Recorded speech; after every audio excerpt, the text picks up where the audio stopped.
آج انتہائی دلچسپ اور اہم موضوع ہے۔ آپ عموماً یہ تو سنتے رہتے ہیں کہ ہمیں حضور علیہ الصلاۃ والسلام کا ادب احترام کرنا چاہیے، تعظیم کرنی چاہیے، اور یہ فرض عین ہے ہر مسلمان کے اوپر۔ وَتُعَزِّرُوهُ وَتُوَقِّرُوهُ کہ میرے محبوب کی خوب عزت و توقیر کرو۔ متعدد روایات، احادیث اور قرآن کریم کی واضح نصوص اس بات پہ دلالت کرتی ہیں کہ اللہ کے محبوب علیہ الصلاۃ والسلام کی تعظیم و توقیر کرنا فرض عین ہے، اور یہ ایسا فرض عین ہے کہ اس کے اندر کسی قسم کی کمی کوتاہی معاف نہیں ہے، اس میں کوئی کمی کوتاہی معاف نہیں ہے، یہ اپنے ذہن میں رکھیں۔ اور اللہ تبارک و تعالی نے یہ فرض صرف مسلمانوں پہ نہیں رکھا، صرف انسانوں پہ بھی نہیں رکھا، بلکہ تمام مخلوقات کے اوپر لازم ہے کہ وہ حضور کی تعظیم و توقیر کریں۔ اور نبی کائنات فخر موجودات صلی اللہ تعالی علیہ وآلہ وسلم کی کل کائنات کو معرفت عطا فرمائی کہ حضور اللہ کے نبی ہیں۔ اس معرفت کی ایک وجہ یہی ہے کہ جب انہیں معرفت ہوگی کہ اللہ کے نبی ہیں تو وہ پھر اس کے مطابق ادب و احترام کرے گا۔ امام طبرانی رحمۃ اللہ علیہ نے ایک حدیث پاک نقل کی ہے، حضور نے فرمایا ما من شیء الا یعلم انی رسول اللہ۔ حضور نے فرمایا کہ کائنات کی کوئی بھی مخلوق ایسی نہیں کہ جسے یہ علم نہ ہو کہ میں اللہ کا رسول ہوں، ہر چیز یہ جانتی ہے کہ میں اللہ کا رسول ہوں، الا کفرۃ الجن والانس۔ فرمایا کہ ہاں جو جنات میں سے کافر ہیں اور اسی طرح انسانوں میں سے جو کافر لوگ ہیں وہ پردے میں ہیں، انہیں اس چیز کا علم نہیں ہے۔ اللہ جب حجاب ہٹا دے تو اسے علم ہو جائے الگ بات، لیکن اس کے علاوہ جتنی مخلوقات ہیں، چاہے وہ انسانوں مسلمان انسان ہیں جیسے، اس کے علاوہ جو ہے وہ حیوانات ہوں، جمادات ہوں، نباتات ہوں، جتنی بھی چیزیں ہیں، فرمایا ہر ایک کو رب نے اتنا علم دیا ہے کہ میں اللہ کا رسول ہوں۔ اور حضور علیہ الصلوۃ والسلام کی احادیث طیبہ کو اگر آپ پڑھتے ہیں اور مختلف روایات حضور کے معجزات کو آپ پڑھتے ہیں تو آپ کے سامنے یہ بات بالکل واضح ہو جاتی ہے کہ متعدد ایسے واقعات ہیں کہ جس کے اندر جانوروں نے حضور علیہ الصلوۃ والسلام کی تعظیم کی، توقیر کی۔ آج کا ہمارا موضوع بھی یہی ہے، با ادب جانور اور بے ادب انسان۔ با ادب جانور اور بے ادب انسان۔ تو نبی کریم علیہ الصلوۃ والسلام کا تو ادب جانوروں نے بھی کیا، حضور علیہ الصلوۃ والسلام کا ادب شجر و حجر نے بھی کیا، اور مختلف انداز سے کیا، کہیں درود و سلام پڑھ کے کیا، کہیں جو ہے وہ سجدہ کر کے کیا، کہیں کسی انداز سے کیا، کہیں کسی انداز سے کیا۔ حضرت مولا علی فرماتے ہیں کہ ایک دفعہ ہم حضور کے ساتھ جا رہے تھے تو حضور علیہ الصلوۃ والسلام کے ساتھ گزر رہے تھے، کہیں سے گزر ہوا تو کہتے ہیں کہ وہاں پہ کوئی درخت اور کوئی پتھر ایسا نہیں تھا کہ جو حضور پہ درود و سلام نہ پڑھ رہا ہو، ہر شجر و حجر حضور کی بارگاہ میں درود و سلام پڑھ رہے تھے۔ اور حدیث صحیح کے اندر ایک آتا ہے، حضور علیہ الصلوۃ والسلام نے فرمایا کہ میں اس پتھر کو بھی جانتا ہوں جو میرے مبعوث ہونے سے پہلے، یعنی میرے اعلان نبوت سے پہلے مجھ پہ درود و سلام پڑھا کرتا تھا۔ حضور اس پتھر کو بھی جانتے ہیں۔ تو یہ تعظیم کے انداز تھے، کیونکہ سلام بھی جب بھیجا جاتا ہے یہ تعظیم کا ایک انداز ہوتا ہے۔ آپ جب کہیں جاتے ہیں چھوٹا بڑے کو سلام کرتا ہے تو وہ ادباً سلام کرتا ہے، بطور تعظیم کے سلام کرتا ہے۔ تو نبی کریم علیہ الصلوۃ والسلام وہ ہیں کہ شجر و حجر اور اس کے علاوہ انسان ہو یا جانور ہوں، سارے کے سارے نبی کریم علیہ الصلوۃ والسلام کی تعظیم کرتے ہیں، اور یہ تعظیم وہ ہے کہ جو رب نے انسانوں پہ بھی فرض کی ہے، جانوروں پہ بھی فرض کی ہے۔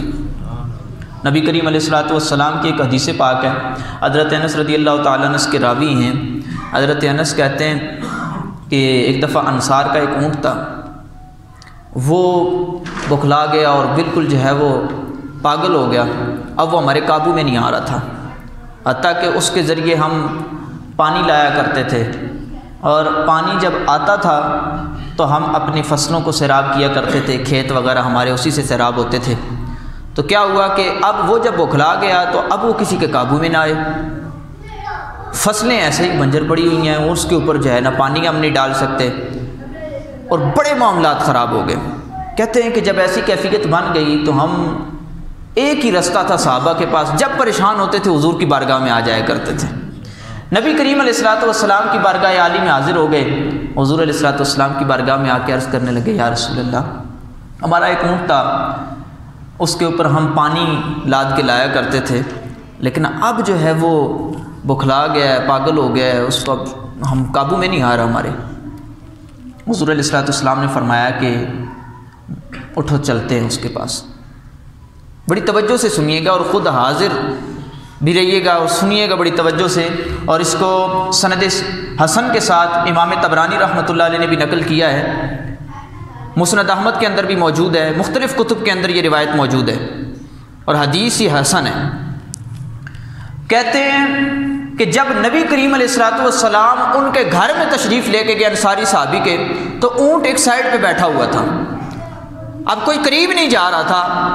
حضور علیہ الصلوۃ والسلام قریب جانے لگے تو ایک دفعہ تو صحابہ نے کہا کہ حضور قریب نہ جائیں،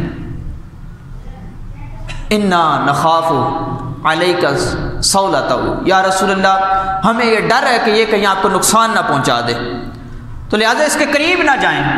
آقا کریم علیہ الصلوۃ والسلام نے ارشاد فرمایا، اے صحابہ، تمہارا خوف بجا ہے، تم میری تعظیم کرتے ہو، مجھ سے محبت کرتے ہو، لیکن بات یہ ہے کہ میں جانتا ہوں مجھے اس سے کوئی خوف نہیں ہے، مجھے کوئی ڈر نہیں ہے۔ کہا مجھے کچھ نہیں کہے گا۔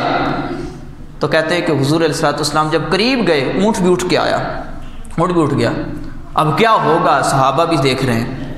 کہتے ہیں اونٹ جب اٹھ کے آیا، جو کسی کے قریب نہیں جاتا تھا، کسی کو قریب نہیں آنے دیتا تھا، کہتے ہیں حضور علیہ الصلوۃ والسلام کے جب قریب آیا، خر ساجدا بین یدی، بڑی محبت کے ساتھ جملے سنیے گا، کہا خر ساجدا بین یدی، کہا جب حضور کے قریب آیا، حضور کے سامنے گھٹنے ٹیک کے سجدہ کرنے لگ پڑا۔ خر ساجدا بین یدی، حضور کے سامنے سجدہ ریز ہو گیا، سجدہ کیا۔ حضور نے اس کی مہار پکڑ کے مالک کو پکڑائی، کہا کہ پہلے کا معاملہ اور تھا، اب یہ میرا غلام ہے، یہ کبھی بھی اب تمہیں تنگ نہیں کرے گا، کہا کبھی تنگ نہیں کرے گا۔ حضور کو پکڑا، حضور نے علیہ الصلوۃ والسلام نے اس کی مہار پکڑائی، اس کے بعد اس نے تنگ نہیں کیا۔ اب صحابہ نے کیا فیصلہ کیا؟ صحابہ کہتے ہیں یا رسول اللہ، یہ تو بے عقل جانور ہے، اگر یہ آپ کو سجدے کر رہا ہے تو ہم تو عقل والے ہیں، تو ہم بھی کیوں نہ آپ کو سجدے کریں؟ تو نبی کریم علیہ الصلوۃ والسلام نے فرمایا کہ میرے صحابہ، کسی انسان کے لیے جائز نہیں ہے وہ کسی دوسرے انسان کو سجدہ کرے، کہا جائز نہیں ہے، لہذا مجھے سجدہ کرنے کی اجازت نہیں ہے۔ یہ جانور تھا، جانور نے کیا تو جانور مکلف نہیں ہے شریعت کا، تم لوگ مکلف ہو اللہ کے احکام کے، سجدہ نہیں کر سکتے ہو کسی غیر خدا کو۔ ہاں پچھلی شریعتوں میں سجدہ ہوتا تھا، سجدہ تعظیمی، لیکن اب میری شریعت میں وہ بھی جائز نہیں۔ ہاں اگر سجدے کی میں اجازت دیتا کہ اگر کسی انسان کو سجدہ کرنے کی اجازت ہو تو فرمایا بیوی کو حکم دیتا کہ وہ اپنے شوہر کو سجدہ کرے۔ دیکھیں کس مقام پہ حضور نے یہ فرمایا۔ یہاں پہ ایک سبق ہمارے لیے بھی ہے کہ ہماری عورتوں کی کیا حالت ہے۔ عورتوں کو بھی یہ ہمیں حدیثیں پڑھانی چاہیے، یاد کرانی چاہیے کہ نبی کریم علیہ الصلوۃ والسلام نے شوہر کا کیا مقام بیان فرمایا ہے۔ تو حضور نے فرمایا کہ اگر کسی فرد بشر کو جائز ہوتا کہ وہ کسی اور کو سجدہ کرے تو کہا میں بیوی کو حکم دیتا کہ وہ اپنے شوہر کو سجدہ کرے۔ یہ تو پورا ایک ٹاپک ہے۔ اصل بات کرنے کی یہ ہے کہ نبی کریم علیہ الصلوۃ والسلام کے ادب میں جانور حضور کو سجدہ کیا کرتے تھے، کتنا ادب کیا کرتے تھے۔ یہ ہے با ادب جانور، جانور بھی ادب کرتے ہیں حضور علیہ الصلوۃ والسلام کا۔ ایک موقع پہ کیا ہوا، نبی کریم علیہ الصلوۃ والسلام آپ وہ واقعہ سنتے رہتے ہیں یافور والا، کہ یافور حضور علیہ الصلوۃ والسلام کا ایک دراز گوشت تھا، گدھا تھا۔ تو یہ گدھا وہ تھا کہ نبی کریم علیہ الصلوۃ والسلام جب اس کو پہلی دفعہ آپ کی اس سے ملاقات ہوئی تو حضور علیہ الصلوۃ والسلام نے اسے مخاطب فرمایا اور اس نے حضور سے عرض کی، یا رسول اللہ میں یہودی کا گدھا ہوں، اس کے پاس رہا، وہ جب بھی مجھ پہ سوار ہوتا تھا یا رسول اللہ میں نے کبھی اسے اپنے اوپر سوار نہیں ہونے دیا، وہ جب کوشش کرتا تھا میں اسے گرا دیتا تھا، مجھے وہ بڑا مارا کرتا تھا لیکن میں نے پھر بھی اسے سوار نہیں ہونے دیا۔ یا رسول اللہ وجہ یہ ہے کہ میری اوپر نسلوں میں 60 گدھے گزرے ہیں اور ہمارے نسل میں سے اوپر آباء و اجداد میں سے ہر گدھے کے اوپر نبی سوار ہوا، نبی کے علاوہ کوئی سوار نہیں ہوا۔ یا رسول اللہ میرے بعد میری نسل نہیں چلنی، آپ کے بعد کسی نبی نے نہیں آنا، یا رسول اللہ میری خواہش یہ ہے کہ مجھ پہ سوار ہو تو اللہ کا نبی ہی سوار ہو۔ یہ ادب مصطفیٰ میں اس نے اپنے آپ کو پیش کر دیا۔ اس نے کہا یا رسول اللہ میرے بعد کسی اور گدھے نے میری نسل میں سے نہیں آنا، اور آپ کے بعد کسی نبی نے نہیں آنا، یا رسول اللہ میری خواہش ہے کہ مجھ پہ سوار ہو تو آپ ہی سوار ہوں۔ تو دیکھیں اگر بات کرنے کی ہے کہ ختم نبوت کا مسئلہ سمجھ آئے تو گدھے کو بھی سمجھ آ جاتا ہے، اور نہ سمجھ آئے تو دو ٹانگوں والے کو بھی سمجھ نہیں آتا۔ تو ختم نبوت والا معاملہ ایسا ہے کہ حضور علیہ الصلوۃ والسلام کے سامنے اس نے عقیدہ بھی بیان کیا، رسول اللہ آپ کے بعد کوئی نبی نہیں ہے، میری خواہش ہے کہ آپ مجھ پہ سوار ہوں۔ حضور علیہ الصلوۃ والسلام نے اسے قبول فرما لیا، فرمایا کہ آج سے تیرا نام یافور ہے۔ اور یہ یافور اتنا کمال والا یہ دراز گوش تھا کہ نبی کریم علیہ الصلوۃ والسلام جب اس پہ سوار ہوتے اس کو رب نے اتنا شعور عطا فرما دیا حضور کی سواری بننے کی وجہ سے کہ اس گدھے کو اتنا شعور تھا کہ جب نبی کریم علیہ الصلوۃ والسلام نے کسی صحابی کو بلانا ہوتا، خصائص کبریٰ وغیرہ دیگر کتابوں میں الروض العنف اور دیگر کتابوں میں یہ روایت لکھی ہے کہ جب حضور نے کسی صحابی کو بلانا ہوتا تو حضور علیہ الصلوۃ والسلام فرماتے یافور ابو بکر کو بلا لو، یافور عمر کو بلا لو، عثمان کو بلا لو، علی کو بلا لو، صحابی کا نام لیتے میرے آقا۔ تو کہتے ہیں کہ یہ یافور جو تھا تو گدھا، لیکن مدینے کے تمام صحابہ سے بھی واقف تھا، ان کے گھروں سے بھی واقف تھا۔ جب چلا جاتا گھر کے باہر جا کے یضرب برأسہ الباب، اور کہتے ہیں کہ یہ جا کے اپنے سر کو ان کے دروازے کے ساتھ مارتا تو صحابی باہر نکلتا، وہ دراز گوش یافور کو دیکھ کے سمجھ جاتا حضور کے در سے بلاوا آ گیا ہے۔ یہ کیا ہے کہ حضور اگر گدھے پہ بھی سوار ہوں تو اس کو شعور اتنا عطا ہو جائے کہ مدینے کے سارے صحابہ سے واقف ہو جاتا ہے۔ آج لوگ حضور کے علم کے اوپر بات کرتے ہیں تو حضور علیہ الصلوۃ والسلام تو جس پہ سوار ہو جائے اس کو اتنا شعور مل جاتا ہے۔ آپ کو پتہ ہے ہم جب کسی کا کند ذہن ہو اور غبی ہو، اس کا ذہن نہ صحیح کام کرتا تو ہم اس کو گدھے کے ساتھ مثال دیتے ہیں، لیکن گدھے کو بھی رب نے اتنا شعور عطا فرما دیا صرف کس وجہ سے کہ قدم مصطفیٰ لگ گئے ہیں۔ حضرت ابراہیم علیہ السلام آپ کے بارے میں تفاسیر کے اندر لکھا ہے کہ جب آپ علیہ الصلوۃ والسلام وہ پتھر جو تھا جس کے اوپر حضرت ابراہیم علیہ السلام نے تعمیر فرمائی کعبہ شریف کی، یہ حضرت جبریل امین پتھر لے کے آئے تھے۔ تو کہتے ہیں کہ جب اس پتھر کے اوپر آپ کھڑے ہوتے تھے، اب کیا ہوا کہ جب تک تو دیوار آپ کی، کیونکہ کعبہ شریف جنہوں نے دیکھا ہے اللہ تعالیٰ ہمیں بھی نصیب فرمائے، تو جنہوں نے دیکھا ہے آپ کو پتہ ہے کہ دیوار بہت اونچی ہے۔ تو کیا ہوا کہ حضرت ابراہیم علیہ السلام جب تعمیر فرما رہے تھے تو جہاں تک ہاتھ پہنچتا تھا وہاں تک تو پہنچا، اب جب ہاتھوں کی بلندی سے اوپر نکل گئی تعمیر، اب حاجت پڑی کہ نیچے پتھر ہو، اب پتھر رکھا گیا، اب پتھر سے بھی اوپر نکل گئی تعمیر، تو اب کیا ہوا وہ پتھر اس کو قدم ابراہیم لگنے کی وجہ سے، یہ آج بھی جو مقام ابراہیم آپ دیکھتے ہیں وہاں پہ وہ پتھر ہے، اور وہ اس پتھر کے اوپر آج بھی حضرت ابراہیم علیہ السلام کے قدموں کے نشان ہیں، اس نے اپنے اندر وہ پیوست کر لیے نشان۔ حضرت ابراہیم علیہ السلام کے بارے میں آتا ہے جب آپ اس پتھر پہ سوار ہوتے، حضرت ابراہیم دل میں سوچتے کہ مجھے اوپر حاجت ہے اوپر جانے کی، تو کہتے ہیں کہ پتھر خود بخود اوپر چلا جایا کرتا تھا۔ اتنا کمال رب نے اسے عطا کر دیا کہ حضرت ابراہیم کے دل میں کیا ہے پتھر یہ جان لیتا تھا۔ تو جب حضرت ابراہیم کے قدموں کی برکت سے پتھر کو یہ کمال مل جاتا ہے تو نبی کریم علیہ الصلوۃ والسلام کی کتنی برکتیں ہوں گی۔ تو حضور علیہ الصلوۃ والسلام نے یہ کیا کیا، اس یافور کا نام رکھ دیا، اور یافور جب نام رکھا اور پھر اس کے بعد جب سواری فرمائی تو اتنا کمال ہو گیا، سارے کے سارے مدینے کے صحابہ کو جانتا تھا اور گھروں کو بھی جانتا تھا۔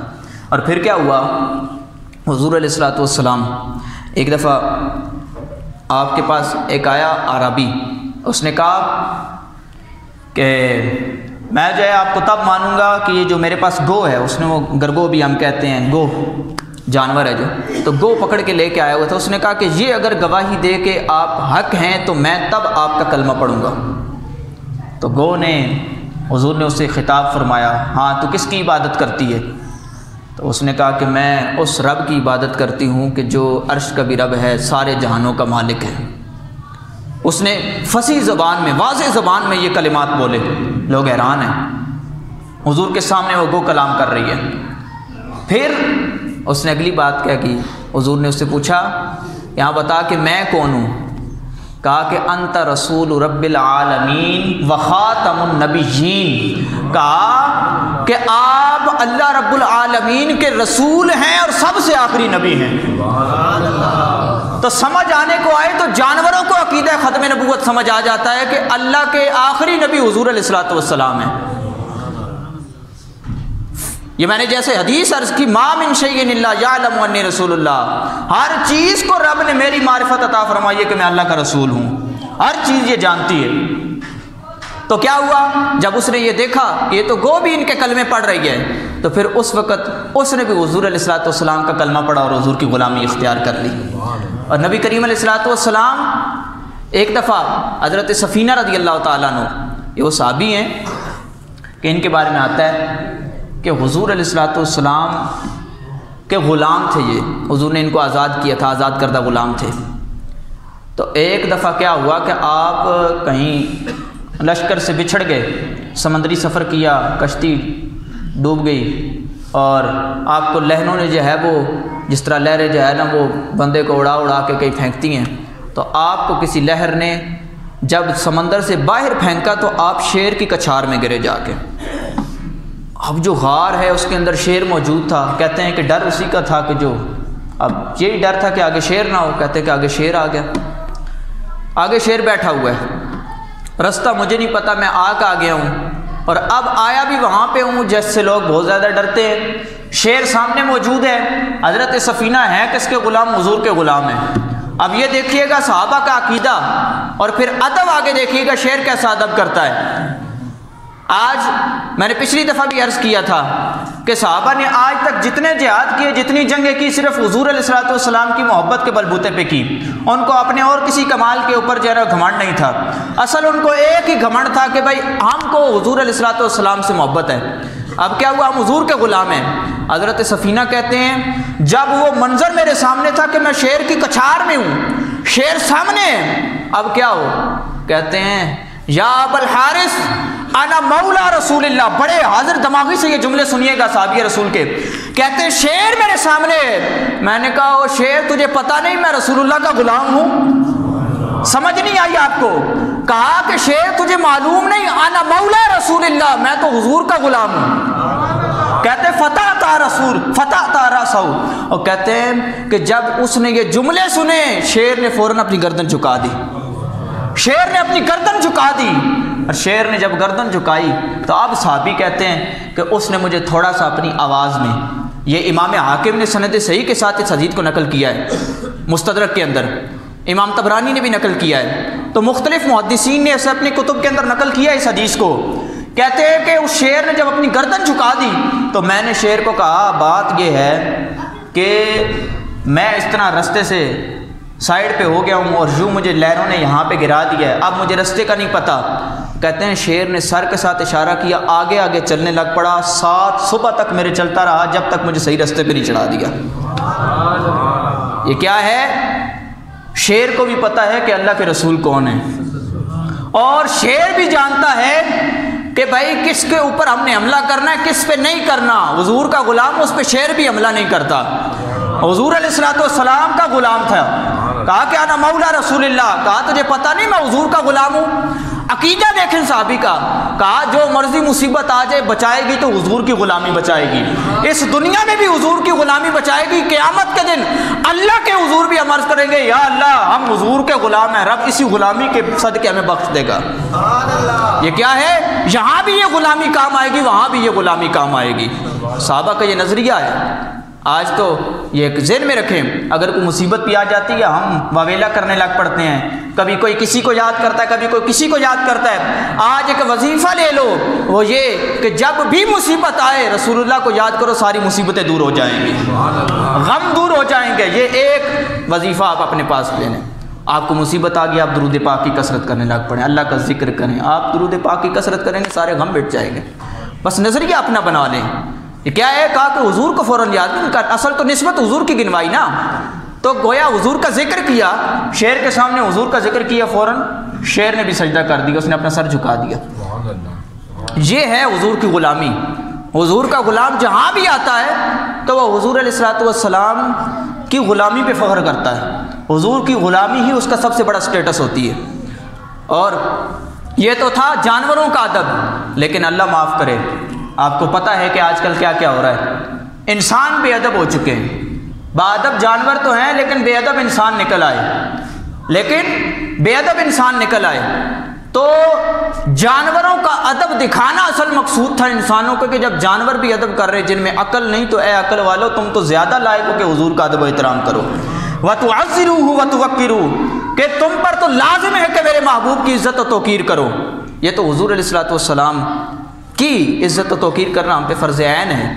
تو آپ کو پتہ ہے، اور واقعہ سنتے رہتے ہیں، ایک دفعہ جب انگریز دور میں کسی نے گستاخی کی، تو عیسائی پادری تھا، یہ کتابوں کے اندر واقعات لکھے ہیں، اس پادری نے جب گستاخی کی اسٹیج کے اوپر، تو انہی کا کتا بندھا ہوا تھا، انہی کا کتا بندھا ہوا تھا۔ اس کتے نے جب دیکھا نا کہ حضور کی گستاخی ہوئی ہے، اس نے حضور علیہ الصلوۃ والسلام کے بارے میں نازیبہ کلمات اسٹیج کے اوپر کہے، تو جو کتا ان کا بندھا ہوا تھا سیکورٹی کے لیے، اس کتے کو ایک دم غیرت آئی، کہ غیرت آتی ہے تو ناموس رسالت پہ کتے کو بھی آ جاتی ہے۔ لیکن آج ہم اپنے ایمان پہ غور کریں کہ ہم ایمان کا دعویٰ رکھتے ہیں کہ ہمیں غیرت نہیں آ رہی، تو کہا کہ کتے کو غیرت آئی، کتے نے اپنے آپ کو، وہ جو بالکل یہ نہیں کہ رسی سے بندھا ہوا تھا، جو سنگل ہوتی ہے اور جس کو زنجیریاں کہتے ہیں، وہ بالکل موٹی زنجیر، اس کے ساتھ بندھا ہوا تھا، تو کہتے ہیں کہ اس کتے نے اپنے آپ کو چھڑوانے کی کوشش کی، لیکن جتنے اس کے ساتھ اور لوگ بیٹھے تھے انہوں نے پکڑا اور اس کو جو ہے نا قابو کیا۔ وہ تھوڑی دیر گہما گہمی ہوئی، سب نے کہا کہ ابھی ایسی بات نہ کرنا، اور اس نے کہا نہیں یہ تو کتا ہے، اس کو کیا پتہ ہم کس کی بات کر رہے ہیں۔ کوئی سمجھدار تھا، اس نے کہا نا اب نہ بات کرنا، اصل اس کو اسی وجہ سے غصہ آیا ہے۔ انہوں نے کہا اس کو کیا پتہ ہم کس کی بات کر رہے ہیں۔ پھر اس نے دوبارہ حضور کی گستاخی کی، پھر کتے نے چھڑوانے کی کوشش کی، پھر قابو پا لیا، تو آخر کار انہوں نے کہا اب تو غیرت کر لے، اب نہ کر۔ عیسائی نے جب تیسری دفعہ گستاخی کی، اب کتا اتنا غصے میں آیا کہ اس نے وہ جو لوہے کی سنگلیاں تھیں اور لوہے کی زنجیریاں تھیں وہ توڑوائیں، اور فوراً ایک ہی لپک کے اندر اور آنکھ جھپکتے ہوئے وہ اس کی گردن کے اوپر آیا، اور اس کی گردن سے پکڑ کے اس نے اس کو مار دیا، اور کہا کہ جو رسول اللہ کی گستاخی کرے چاہے کتا ہی سامنے کیوں نہ ہو، اس کو بھی رب اتنی غیرت عطا فرماتا ہے کہ وہ بھی اس کو نہیں بخشتا۔ تو کتے کو بھی رب نے اتنی غیرت عطا فرمائی ہے، تو ہم تو ایمان کا دعویٰ رکھتے ہیں، ہم تو مومن ہیں، تو ہم میں کتنی غیرت ہونی چاہیے۔ غیرت ایمانی کا تقاضا ہم سے کیا ہے؟ یہ کیا ہے؟ اللہ تبارک و تعالیٰ، یہ ذہن میں رکھے، بڑا غیور ہے اللہ تبارک و تعالیٰ، بڑا غیور ہے اپنے محبوبوں کے معاملے میں، وہ بڑا غیرت مند ہے۔ وہ اس طرح اگر کوئی گستاخی کر رہا ہے، انہوں نے اپنا عذاب مقدر بنا دیا، ان کا جہنم کا عذاب مستحق ہو چکے وہ اس کے، لیکن ہمیں کم از کم اس حوالے سے کچھ نہ کچھ اپنے گھروں تک محبت کو عام کرنا چاہیے، تعظیم رسول کو عام کرنا چاہیے، جیسا کہ میں نے پہلے بھی عرض کیا تھا اس حوالے سے۔ تو ہمیں یہ چیزیں اپنے گھروں کے اندر عام کرنی چاہیے۔ بچے کی زبان پہ یہ ہو کہ ہم حضور علیہ الصلوۃ والسلام کے نام پہ مر مٹنے کے لیے تیار ہیں۔ آج ہم اپنے بچوں کے ذہن میں یہ نعرے دیں گے اور ان کے ذہن میں یہ تصور دیں گے کہ ہمارے لیے اساس اور بنیاد محبت رسول ہے، اساس اور بنیاد تعظیم رسول ہے، اساس اور بنیاد عظمت رسول ہے، یہ ساری دنیا جہاں رہ جانی ہے، قیامت کے دن کام آنا ہے تو حضور کی غلامی نے کام آنا ہے۔ آج اگر یہ ہم محبت کا جذبہ اپنی اولادوں کے دلوں میں ڈال دیں گے تو یقین رکھیں کہ انشاءاللہ آئندہ ہماری نسلیں وہ ہوں گی کہ جو فرانس کا اور دیگر گستاخوں کا مقابلہ کرنے والی ہوں گی۔ آج اگر ہم مقابلہ نہیں بھی کر سکتے تو کیا ہوا، لیکن ہم اپنی نسلیں تو تیار کر سکتے ہیں نا، یہ ہم اولاد کو تو واقعات سنا سکتے ہیں۔ تو یہ آپ کی ذمہ داری بنتی ہے کہ محبت رسول کے حوالے سے ان کو بیانات سنائیں، عظمت رسول کے حوالے سے انہیں آپ زیادہ سے زیادہ شعور دلائیں، تاکہ ہماری اگلی نسل محبت رسول کی دائی ہو اور حقیقی معنوں میں محبت رسول رکھنے والی ہو۔ اللہ تبارک و تعالیٰ سے ہم دعا کرتے ہیں، اللہ تبارک و تعالیٰ ہمیں ہر قسم کی بے ادبی اور ہر طرح کے بے ادبوں سے محفوظ فرمائے۔ وما علینا الا البلاغ المبین۔